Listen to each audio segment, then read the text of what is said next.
Hey, y'all, welcome back to the Late Night Vision Show. This is episode number 108, and my name is Jason. I'm the owner of Outdoor Legacy. We specialize in all things night vision and thermal imaging, and I've got my co-host with me, Mr. Hans East Texas from the Hans East Texas YouTube channel. How are you tonight, sir? Hey, Jason. How's it going, bud? It's going good for a rainy Memorial Day. Yeah, rainy Memorial Day. Want to wish everybody a happy Memorial Day and a great time to observe and be thankful for what we have and be thankful for the great country that we live in. And it's been nasty weather, not a great Memorial Day weekend, but it was good nonetheless. You know, we did some cooking out today, which I talked to Jason about, and he gave me a little bit of a hard time because I don't grill very much at all. Jason's always grilling, but we don't do that much over here. And he asked me if I had to clean out the dirt daubers out of the grill today, and I actually did have to clean the dirt daubers out of the grill. Well, it was a lucky guess. You know, my wife's not much into steaks and that kind of stuff, and the kids won't eat it, so it would just be for me. So I typically don't grill at all, hardly ever. But it was nice. We cooked out a little bit, and I ate by myself. I'm going to tell you the kind of the wife that I have, and this will just show you two things. Number one, how I married up, which everybody knows. Number two is how much we grill. I've got a smoker that I use a bunch. I smoked a brisket today, but I'm always grilling, and I only use charcoal just because that's all I've ever owned. And so I need another one. My current charcoal grill is about 18 years old, and it's just falling apart. And so I was looking at grills, and I found one online today that was awesome. And I was watching all the YouTube reviews on it, and I was sold. And Amanda came over there looking over my shoulder. She was like, "Oh, wow, that is awesome. You ought to get that thing." I said, "I'm fixing to find out how much it is." And I'd kind of already decided, like, I don't care what it costs. I've had this one 18 years. You know, I'm just going to buy it. Hopefully this one will last 18 years. I pulled up the price, and it said $3,800 for a charcoal grill. And I was like, oh, my gosh. I was thinking, like, I thought it might have been $1,800 on the high end. And anyway, I was like, oh, forget that. And she goes, well, I think you might ought to get it. I'm like, are you smoking crack? I was like, a charcoal grill that costs that much? Yeah. And she was like, yeah, but you use it twice a week, every week for, years. I'm like, I know, but that's crazy money. And so that's crazy money. You should not spend that on a charcoal grill, but we're going to tell you why you should spend $2,000, $3,000, $4,000, $5,000 on a thermal scope. Makes complete sense. Makes complete sense. Thank y'all for joining us this Thursday. We are talking about the Pulsar Axion XM30s, and this is the formal and full review. Jason and I have had this optic out in the field for, a long time. We've really delayed in this review because there was some things that we wanted to do, some field testing, some side-by-side comparisons that we wanted to make sure that we got done. And really, since there's been so many people asking Jason about the S and all the, the S model of the Axion, so much anticipation, people wanting to know, should I upgrade from the Axion that I have? Is this a thermal scope that I should look at compared to a lot of the others that we talked about on some previous episodes? So that's what we're going to be doing today. We're reviewing the full review of the Pulsar Axion XM30s. Jason's going to give us the specs. We're going to talk about our likes and dislikes. As always, y'all, if y'all have any questions about this optic, you can comment if you're watching on YouTube, you can comment on YouTube. But if you're interested in purchasing this unit, this monocular, or any type of night vision scope or optic, you can find all of them on outdoorlegacygear.com. You can always call and speak with Jason at 877-350-1818. So, Jason, we got the specs, and then we're going to be running through some other, related things compared to that. So if you are watching on YouTube, a couple things. One, you saw me just take a drink of water, and the ice shifted, and I spilled half of it down my shirt and on my pants. Nice. And I've been over here cleaning up the whole time that nice. was doing that. Yeah, my pants are wet now. Instant Everything's wet. Classic. Yeah. So also, if you're watching, I am holding up an Axion XM30s right now. as we speak, and I'll hold it up a little bit more when I'm not talking while Hans is. I can't wait to go back and watch this video. You spill wine. I did. I spilled it all over me. I think you can probably see it come out of the cup. So, yeah, it's nothing but first-class professionals here, folks. Exactly. So I'm going to do something that we normally don't do. I'm going to give you the shortest condensed version, which Hans, I know, is already giggling over there, but the shortest condensed version that I can give you of this optic for the guys who already know what an Axion is. They're already familiar with the XM30 and the XM38 that are now discontinued. We'll get into that in a minute. So if you're one of those guys and you want to know in a nutshell what we think about the 30S, I'm going to tell you real quick. It is essentially the same optic, in my opinion, as the 30 and the 38 that, again, are now discontinued. It's just a slightly different magnification, and I do mean slightly between the 4 and the 4.5 power that this XM30S is. It is $19.99, so it's less expensive. If you already own a 30 or a 38, I see absolutely no reason to sell that optic and buy this one. None. If you were wanting to buy a 30 or 38 and they got discontinued, you're kind of waiting on this one to see how it is. It's essentially the same unit. So I'd say snatch it up, go with it, you're good to go. That's my 2 cents. So if that's all you came to find out, you can click off now. But if we hope that you will stick around. And so if you really do want the full review, stick with us here for the next little while. And if you don't know anything about what I was just talking about, then for sure listen. So this is the Axion XM30S, and it is the 5th Axion in the Axion lineup. So we have the Axion Key XM22. That is a 2-power fixed focus unit. Then we have the Axion Key XM30. It's a 2.5 power monocular with a focusable objective. The Key units have a physically smaller display screen with a lower resolution display, so a little less image quality there. They do not have a smartphone app or video recording, just a stripped down version. And also, due to the different type of display they have, they are not rated for below 15 degrees. If you get below that, the display is probably going to start getting sluggish on you, and it's not going to work well in the extremely cold weather. Then we had the regular Axion XM30, and that was a 4-power optic. And then we had the XM38. That was a 5.5 power optic. Both of those have the internal video recording, the smartphone app. They had a higher resolution, physically larger size display screen. Those units were the XM30 was $21.99 and the XM38 was $26.99. In January, they were both discontinued and they were replaced by this XM30S that was coming out. So Pulsar did that at SHOT Show. And so we have been waiting on this unit to come. I had to get another drink here. Sorry, I'm trying to spill it that time. So we've been waiting on it, and it's been here. And Hans is right. We have delayed this review because we really wanted to try to get it next to one of these 30 or 38s. And so we didn't have them. They're discontinued. So we had to go find one from a customer that Hans has got there, a friend of his, and go get with him. And Hans went out and they did some comparison. And I've done the same. I'm going to tell you, it is extremely similar to that unit. And we'll get into that in just a minute. So I want to tell you about the Axion XM30S and where it falls in here.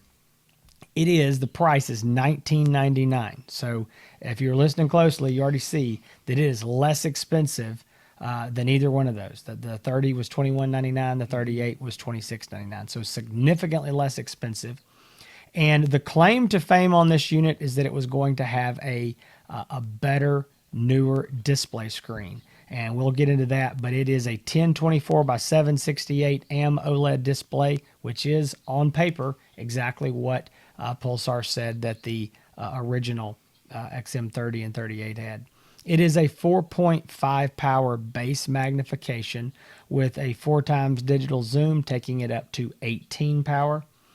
Pulsar says it has a 1,400 yard detection range. That is not identification.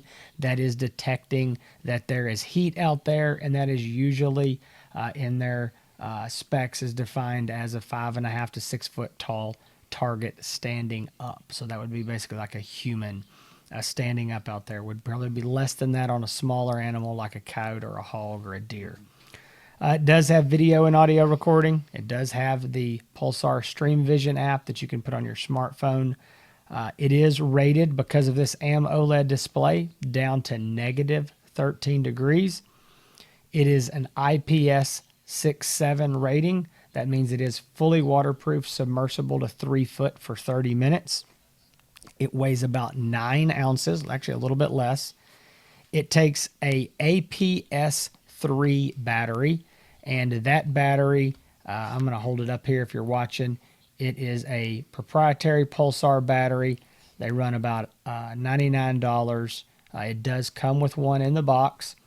You're going to get somewhere between 3 to 4 hours of battery life in the field. Cold weather is obviously going to bring that down, but that is the normal battery life you should expect somewhere in there. Mm-hmm. And then it also is charged via USB. Now I didn't bring it with me. There's a little with the Axion XM30s, you get a dual battery charger. And I'm holding it up now. Okay, so great. If you're holding it there, people can see it. It's just a cradle charger you can charge your battery in. But you can also plug in a USB cable right here on the side of it and charge it that way. But you can also run this off of an external USB battery pack. So I've got guys who are, just plugging in a small USB battery and either attaching it to a lanyard, sticking it in their pocket, so they can run it off of that if they get in a bind when they're out on a hunt, if they, their batteries run out, what have you. So that is the basics on it. Again, $19.99, 4.5 power. And I don't know if I said this or not at the beginning. The resolution is 320 by 240 at 12 microns, which is what all of the Axions are. So, Hans, what did I leave out there? I think you did good. You hit the price, which was the good thing. I know I never do that. I always forget. No, I thought you ran it down good. The thing you did mention too, I think, and if you didn't, that the XM30 and the XM38 were discontinued at the end of last year. So this is the replacement model. The Axion XM30s is the replacement for both of those. They did make a small improvement with the screen. And, so I want to, first of all, thank a buddy of mine, Hayden. He actually bought his Axion XM38 from us from Outdoor Legacy Gear. And he was kind enough to take me out last week because he's got the Axion XM38. I had the XM30S, so wanted to do some side-by-side comparison. The one that we were testing that he has is a 5.5 power. The one I have, the Axion S, is a 4.5 power. So a little bit difference there. But the image was very comparable. I don't think it was drastically better. It wasn't drastically worse. I think it was very comparable to what he had, minus the fact that his was a little bit more magnification. So, and with a little more magnification, it could possibly even look just a little bit better because there's a little more magnification. It will make the image look a little bit better, especially if you're looking at the same target. I mean, if you we were looking at cows at 100 yards away. I mean, obviously, if that image is closer, you're going to see a little bit more detail. But, we had it out, and like I said, I've used it for the past long while now that I've had it, out in the field and testing it. People buy these Axions, and there's a lot of interest in them. But I'll tell you what, everybody that I've spoken to that has bought one loves it. I rarely ever, and I can't think of any negative feedback that I've ever gotten from anybody buying one of these Axions, whether they bought it from Outdoor Legacy Gear or bought it from somebody else. But the people that buy them for specific reasons, mostly because of the convenience of the size, whether they're hunting with it. A lot of people buy them, put them in their backpacks with their out just, spotting or nature walking at Sure. night, which seems weird, but a lot of people do it, but they like to take them up in the mountains and see animals up in the mountains and stuff. They're not actually hunting with them, but the convenience of being able to put something like that in your pocket and walk around and not be clumsy, or put it on a lanyard around your neck, is a big draw and an attraction to a lot of people. The performance of it is, being a Pulsar product, it performed very well. Easy to use at night. I don't think, as far as the design of it, I think they nailed it spot on with these Axion models. We've talked about it in the past. If you're wanting, it is not made to be something that has the best image quality in the Pulsar line. That is the Helions market. The Pulsar Helions are the high end or more high end thermal monoculars. These Axions are for specific uses and for specific reasons. Yeah, I agree with everything you said there. I want to point out something about the design. This is something that we said early on. The design of these Axions is, in my opinion, the best design of a thermal monocular ever made. It is the size of a laser rangefinder. It fits in the palm of your hand. It's got this hand strap. I'm showing some of this stuff here on YouTube. Y'all see me playing with it. This ingenious design of when you open the rubber lens cap here that is hinged, it's got a magnet in it. So when you or it's got metal in it, and there's a magnet here in this hand strap. When you bring it back, it just locks right on there, so it's not flopping. It's out of the way. You can move this hand strap over to the left-hand side if you're left-handed, which is something most optics don't have the option of. You can move that over there. The buttons are extremely ergonomic. Again, small, lightweight, best design ever.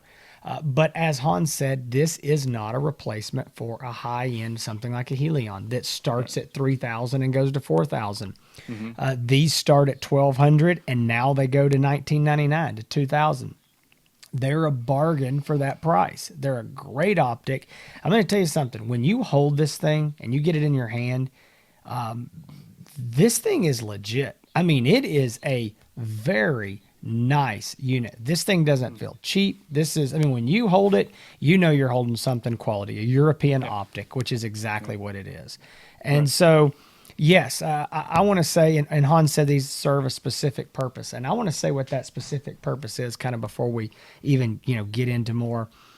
It's for the guy who either has a night vision scope or he's already got a thermal scope, and he does not want to break the bank, and he says, I need a handheld. He understands the value of it, but he doesn't want to spend $3,000 or $4,000. And I get that. I mean, that's what these were made for. But you got to understand, you are giving up something. And what you're giving up is some of that really, really good, crisp, clear image quality that you're going to get in a $3,000 to $4,000 optic. That's not a slam on these units. I'm just being honest. And we've done this on these other reviews. We want people to know what it is. And I like to explain to people so they're clear what they're getting. And we have sold a ton of Axions, and people just absolutely eat them up. For the price, they should. They're very, very nice. This unit specifically, at 4.5 power, I believe this is going to be better suited for somebody that's looking out over larger fields at longer distances. And by larger and longer, I'm talking you need to be doing a lot of looking at over a couple hundred yards. Just an example, before we started this show, I went out on my back porch and I started looking across my pasture. My porch sits up about, way up, maybe 14, 15 foot higher than my pasture. It drops off into a bottom. And I start looking around, and lo and behold, there's hogs down there, and I got to come record a podcast. So that's just pretty standard. They do that on podcast nights. But they were down there about 300 yards, and I saw them. I could tell they were hogs. I would not generally say this has a 300 yard ID range.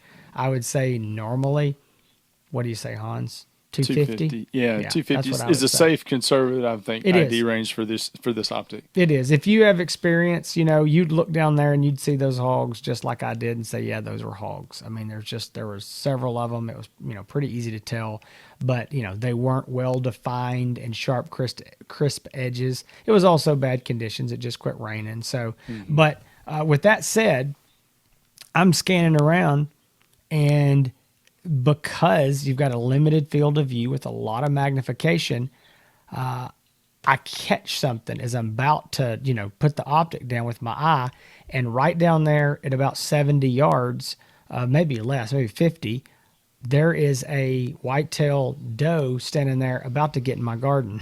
And I hadn't seen her. I looked right over the top of her head, and I'd scanned this whole pasture, and it was great down there at 300, 400, 500 yards. But because of that magnification, and again, limited field of view horizontally and vertically, I just looked right over the top of that deer. So it just takes, you're going to have to be a little more careful. If you're using this in smaller fields, this is not the Axion that you want to buy if you're a deer hunter, if you want to throw it in your pack, if you want to do blood trailing, find dead deer in the woods. This is not it. This unit needs to be used in big, wide open fields.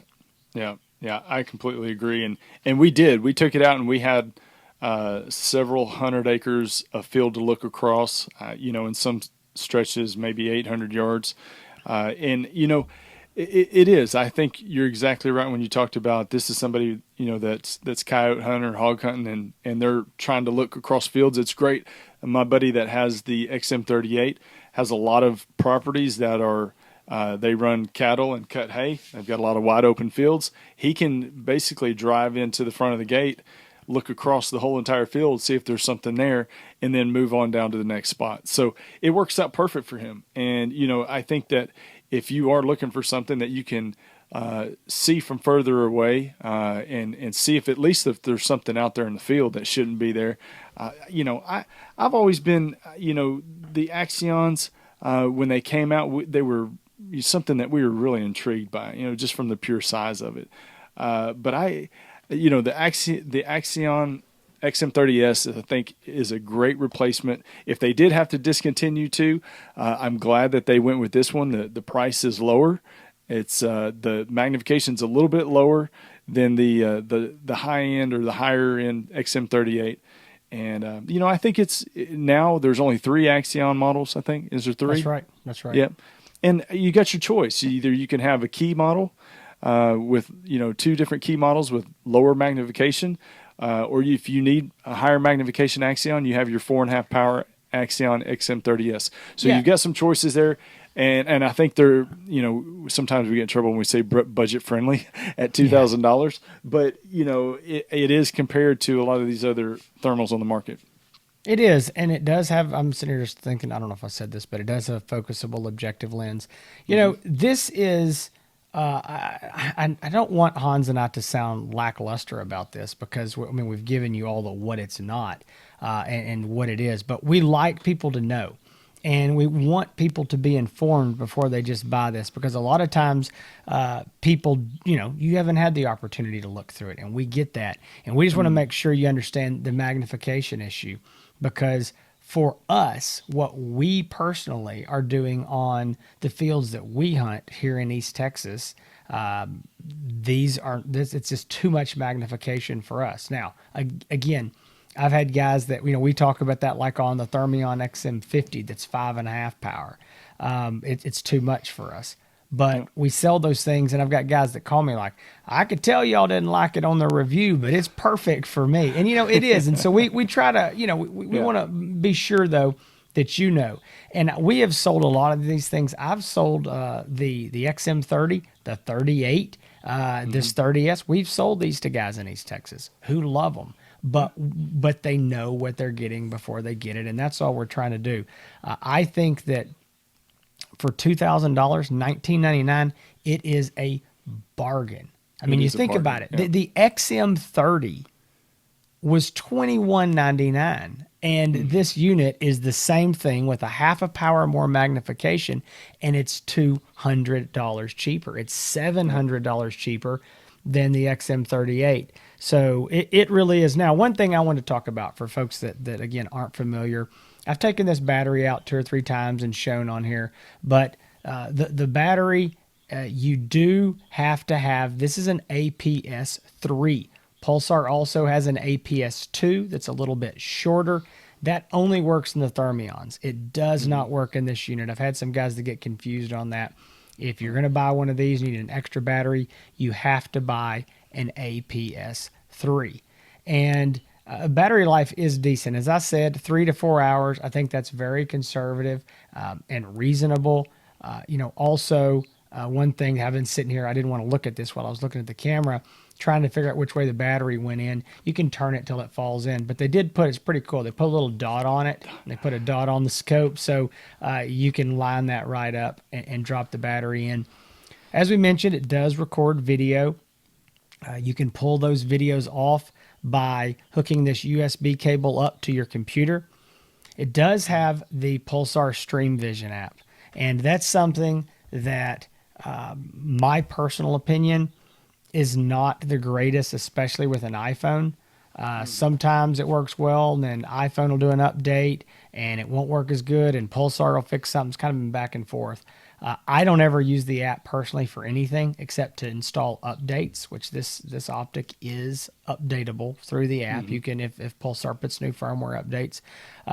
But again, the app, via that, you can connect it to your phone or tablet, and you can stream live to it as well as download videos to your phone. But I'm just giving you fair warning. It's not quite as simple as it seems. And some people have good luck with it. Some people don't. My advice is to take a USB cord, plug it into your computer, drag the files off of there, and email them to yourself, put them in a Dropbox, do something like that. I can have the files off and transferred via Google Drive or Dropbox to my phone before you can get one pulled off there and streamed to your phone. I mean, it's just so much quicker. Yeah, it is. I've used to never use the app, and I actually in the last 2 weeks I've probably used the app more than I have in the last 3 years. But that's the only thing. It seems to connect just fine. It stays connected. With those issues that they've had in the past, I've got an iPhone. It seems like it's working better now with staying connected. But it does. It takes a very, very long time to download a video off the app to your cell phone. So it's you're right. The preferred way to do is just hook it up straight to your computer. Take it off your computer. Someday, there's a lot of people that have different types of computers that have questions about getting those videos off, and we can talk about that another time. But for those of you that are, wanting to have this app connected to your phone so they can look at, somebody else can look at a iPad or this, cell phone while somebody else is on the optic. I'm just going to say, I don't ever do that. I don't think I've ever done it. I've tried it, just testing it out, but the cell phone was right up close to the optic. You're probably not going to be able to walk off very far and use it very efficiently. And right. I don't know anybody, honestly, to tell you the truth, I don't know anybody that does that or has tried that. I take that back. I was going to say, I have customers that do it, and, they've got their kids or their wife or somebody hunting with them. And when it works, it's really cool. From my experience talking to them, I don't do it either, but talking to them, it seems to work better on Androids, not iPhones. I just think it's an Apple deal. And I say that, I mean, I'm holding an iPhone here. Okay. I'm an Apple user, but if you know much about them, sometimes Apple, they make the rules and the world has to play by them.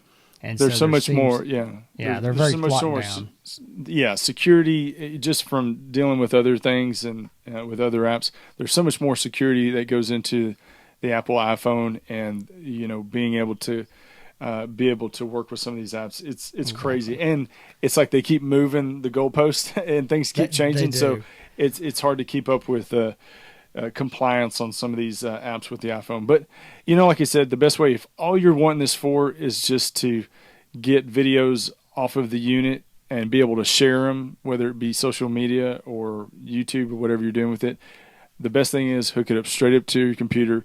It's going to be the easiest and best way to do it. If you're wanting to check out a video on your way back from a hunt just to see how you did or what you did wrong or what you did right. Do it in the truck while you're driving back or somebody's driving back. You can connect it, but don't plan on doing that and walking off with your phone way far away and it staying connected for very long. Moving along on some other things here, that just the general usability of it, and I keep holding this thing up, and it's just because it fits so comfortably in your hand. I mean, it really does. It's so small.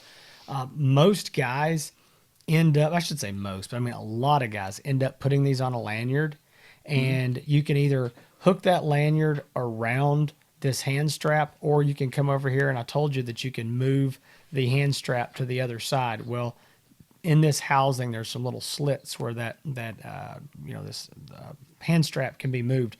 You can take some, very small cord and run through there, connect that. I see pictures all the time of guys that are out hog or coyote hunting, and they've got this thing, on a lanyard around their neck, or they've got it laying there in their truck.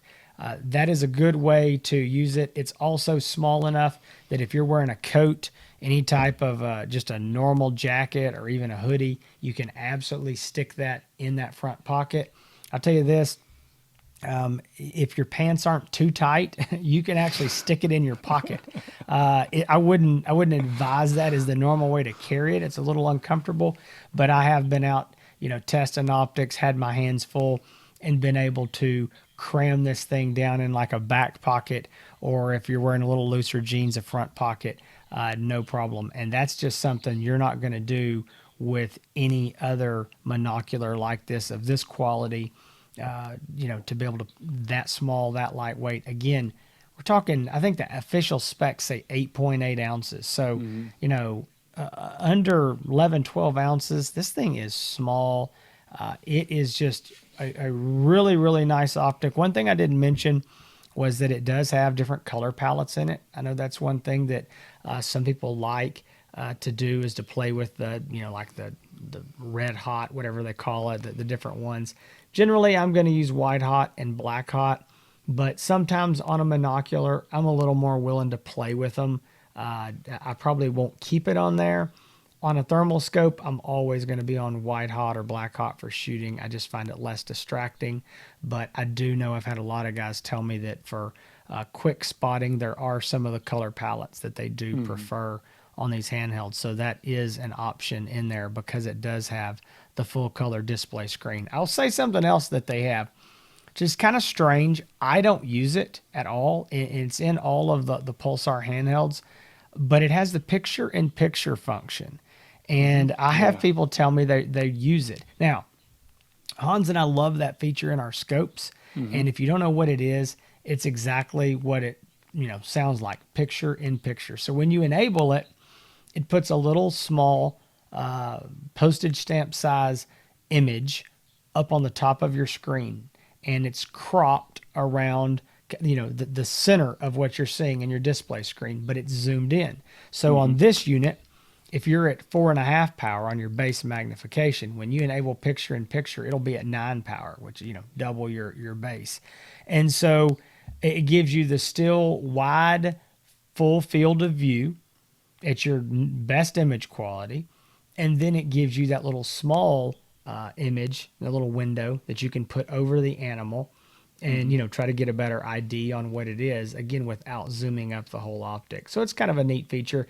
Again, I don't use it much in the handhelds, but a lot of guys tell me that once they get used to it, they use it a lot. Yeah. Yeah. So I think it's settled. This is a good buy. I think now that the other two Axion models have been discontinued, this is the replacement for the XM30 and the XM38. So you now have and it's less expensive. I mean, who can complain about that? Absolutely. So if you're looking for something with a little bit higher magnification, you want for something quick and convenient to carry, this is your model. It is a good buy. It is good quality and a good picture. If you're wanting something that's lower magnification, take a look at the key models.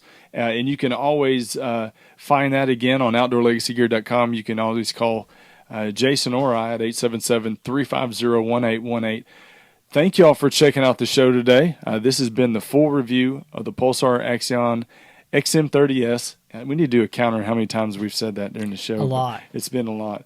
Didn't want you to forget it. But if you wanted to find out, see more from Jason, our fantastic co-host, you can find him on YouTube at Outdoor Legacy Gear. You can also find him on Instagram, and he hangs out a lot on Facebook and on the Facebook groups. And he is full of it. He hangs out in the groups. That is.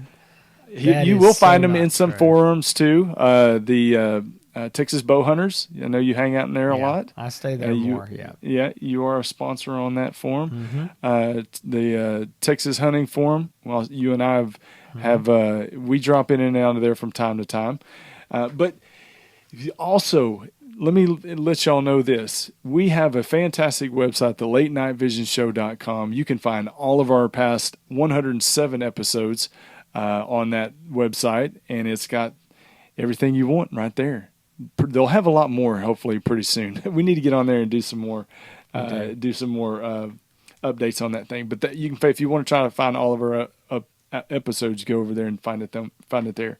Man, I am dying here. You are too much Memorial Day and too much barbecue. That's right. Well, you can find. I was going to say where you can find Hans. I'll tell them where to find you.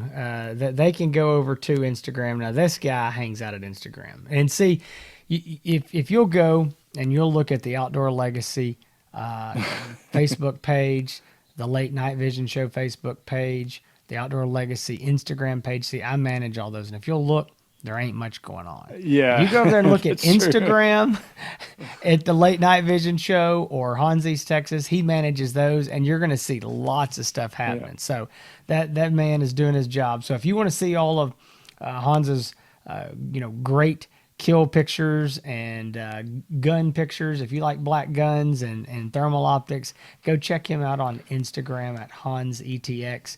And then the place that he has become famous is YouTube. It is. You can find his YouTube channel at HansETX, and he's got a ton of coyote and hog thermal hunting, night vision hunting, and a lot of reviews. He reviews. I think there's 100. I think I've just posted my 120th video. Wow. Last week. Yeah. 120 videos. It's been a long time. He's got a bunch. He puts a lot of work in over there. So go check him out. Be sure to subscribe and like his channel as well there. Same thing with the Late Night Vision Show. Subscribe so you never miss an episode. And one more thing I want to mention that we don't plug enough.